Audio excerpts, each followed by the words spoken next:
Media Watch is a media review radio show, a show that watches the watchers, holding media outlets accountable for their editing choices, content accuracy, fairness and balance, and challenging journalistic standards.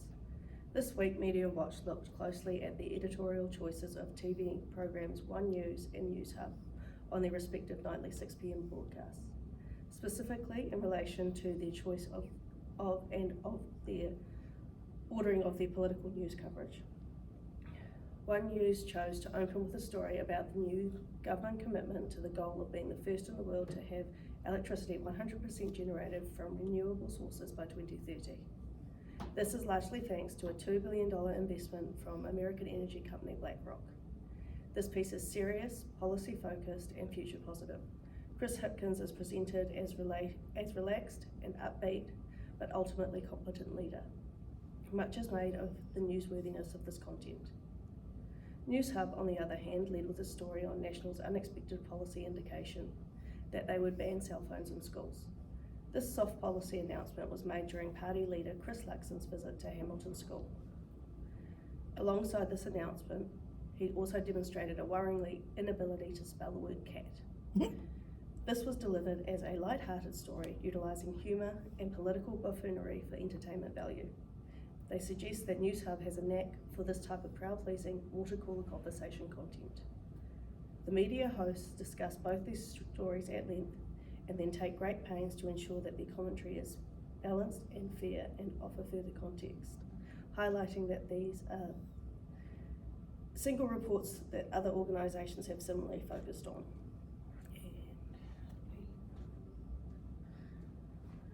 On the whole, the commentary is jovial, and it is clear that the purpose of this segment is to entertain.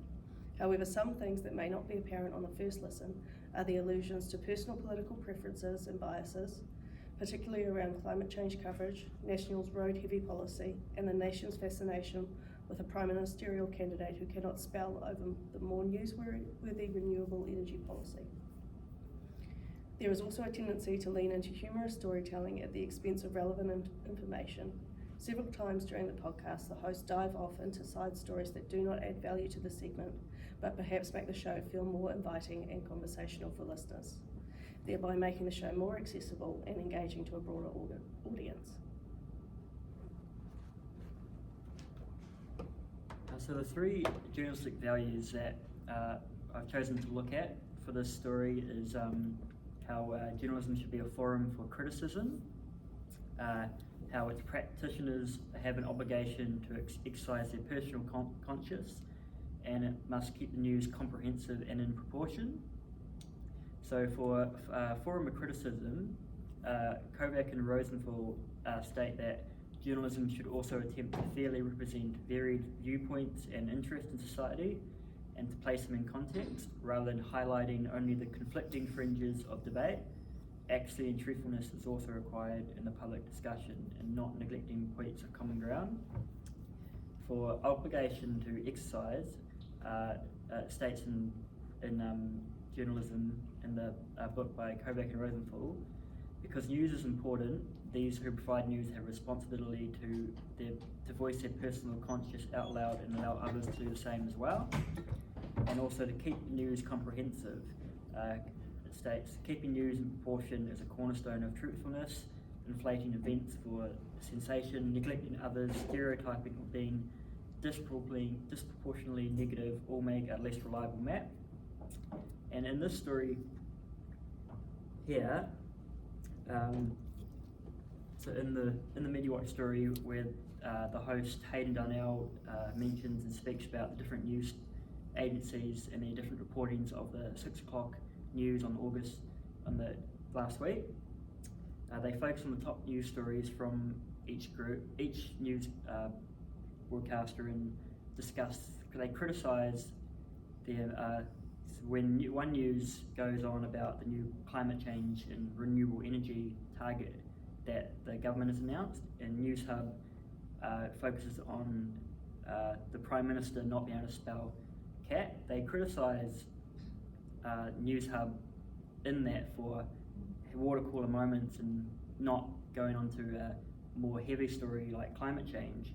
But Hayden Darnell says in the podcast that sometimes you have to give the people what they want, which is a part of one of the values, which is criticism and comprehensive, that you need to be comprehensive and proportional and report on everything, not just the exciting ones, but also the every news story has value in it, regardless of what it is. And then Zach, he's recorded his one, so I will turn it on. Greetings. My name is Janelle Zac Brodie, and I'll be talking about the participatory citizenship in relations and news by public interest journalists. Sherry Einstein's article titled "A Ladder of Citizenship Participation" initiated the idea of active citizens in their country or specified community. Citizens are entitled to rights such as voting, public debates. Their right is to accessible information, which is Is this not to do with Media Watch? This is service of the public interest journalist Okay. to keep citizens informed. Recorded it. The misinformed or non-verified sources tend to leave citizens disengaged. Therefore, they won't be able to participate in matters regarding their world. 3 degrees articulated through Einstein's article are partnership, delegated power, and citizenship control. This is part of the latter. Partnership can be briefly described as negotiating views with those who are in power. Yeah, they're just Both delegated power and citizenship control It's not relevant, create so a I'll listen to authoritative it. approach. Okay, we'll stop there because it's not quite doesn't build into the argument that they're putting, but I will listen to it. Yeah. Oh, you, Just a yeah, recording. yeah.